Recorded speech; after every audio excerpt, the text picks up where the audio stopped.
This is complete and utter cowardice by Amazon. Now, I haven't done any videos on Rings of Power, despite all the backlash it's been getting, but I didn't really feel the need to because personally, I'm not like a big Lord of the Rings fan. I thought the movies were fine. I thought the books were good. I thought the movies were good, but I'm not like a hardcore Lord of the Rings fan like a lot of other people are because it just never really grabbed me.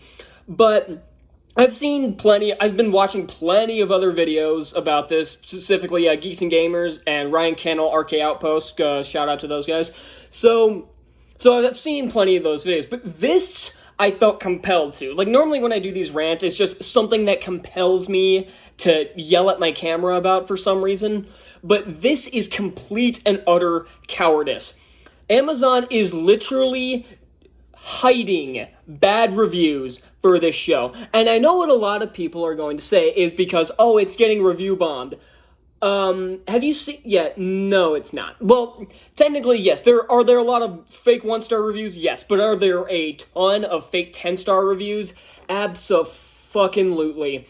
Because, okay, so it's currently sitting on IMDb, which is owned by Amazon, I thought I might add, is currently sitting at a 6.5 out of 10 off 59,000 ratings.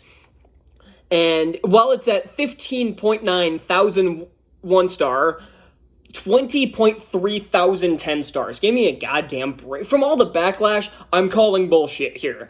And not only that, what really cemented this was the user reviews. 74. And if you think, okay, maybe 74 people left a review, there is literally not a single one of these under 6 out of 10.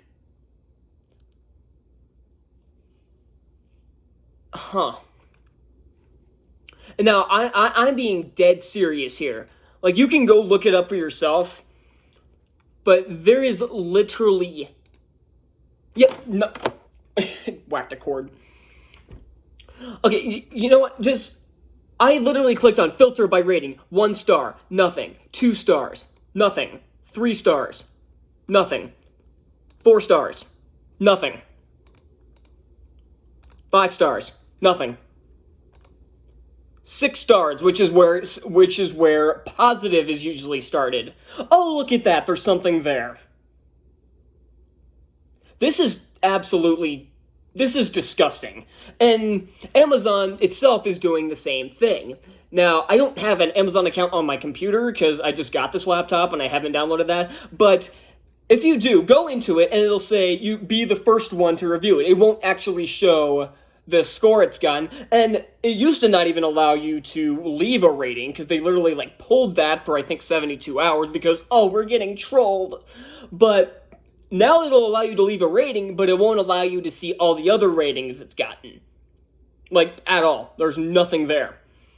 This is complete and utter cowardice by Amazon. And Amazon, like I said, is one of the most frustratingly inconsistent studios, like streaming services out there, because unlike something like Disney Plus, which just pushes out a steady stream of shit, it's always inconsistent. It produces One Up, which was absolute garbage, The Terminal List, which was fantastic, and I'm working on like a full editorial on that one, not just one of my reviews like this. I'm working on a full editorial for that show. Then it put out, and then there's Samaritan, which I thought was okay. It's getting a little better the more I think about it. And then it produces garbage like this, and then hides the fact that people don't like this fucking show. I have never seen, even Disney doesn't do this.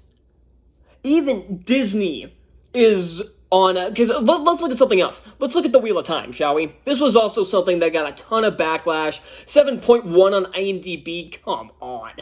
Off of 100,000 reviews.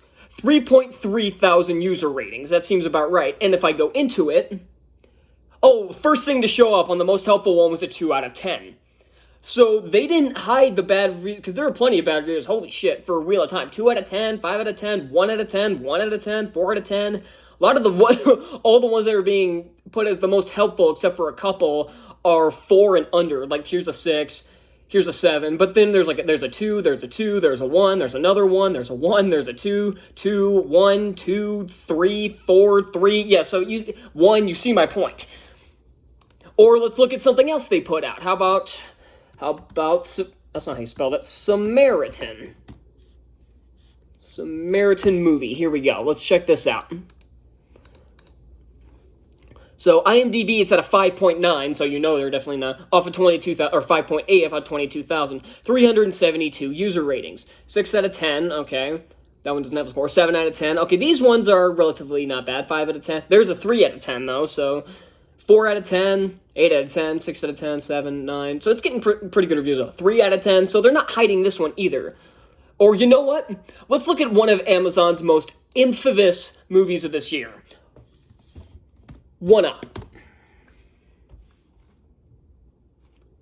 2.7 out of 10 on IMDb. I mean, good. That movie was horrendous. 2.9, never mind. Off of, which kind of tells me that they're hiding more, but maybe that's just Google not being up to date. I don't know. 2.9 out of 10. And just to put that in perspective, the last Airbender movie has a 4, so that tells you about that. Off of 1.1 thousand ratings. And there's 58 user reviews, because nobody cares. There's 3 critic reviews. 3 out of 10, 1 out of 10, 3 out of 10, 1, 1, 1, 3, 1, 1, 1, 1. There's a 7. 1, 2, 8, 1, 8, 10, 10, give me a goddamn break. 5, 1, 10. Okay, clearly the people, okay, so they're not hiding the reviews, but clearly there are more idiots on IMDb than I thought. But you see my point. They are not hiding the reviews for anything else. Even something that got a 2.9 out of 10. And might I remind you that like I said, Amazon owns IMDb. So it's not just IMDb trying to help them, even though the mainstream media is doing everything in their power to hide the fact that this show is utter garbage. Now, have I seen this show? I tried sitting through the first episode. I fell asleep, like literally, because I was watching it at night. I was just kind of sitting here and I dozed off. I woke up and it was like near the end of the episode. I'm like, who cares? That was just like 2 days ago. So yeah, I literally fell asleep watching it. So will I finish it? Will I review it? That's up for debate. Hang on. Okay, I'm back. In conclusion, this is utterly despicable. Like, I cannot believe Amazon sunk this low. Let's look at the critic reviews quick, shall we? Oh, it's a bunch of external reviews. No, I don't have time for that. But you see my point. And like I said, and it's not just on IMDb, it's on their own site as well. Because then you go to Rotten Tomatoes, and the audience scores at a 37%. The critic scores are in the 80s because it's all about identity politics, and so you can tell it was made for critics. But the audiences hate this, and rightfully so. So yeah, that's all I got for this. Amazon, go fuck yourselves.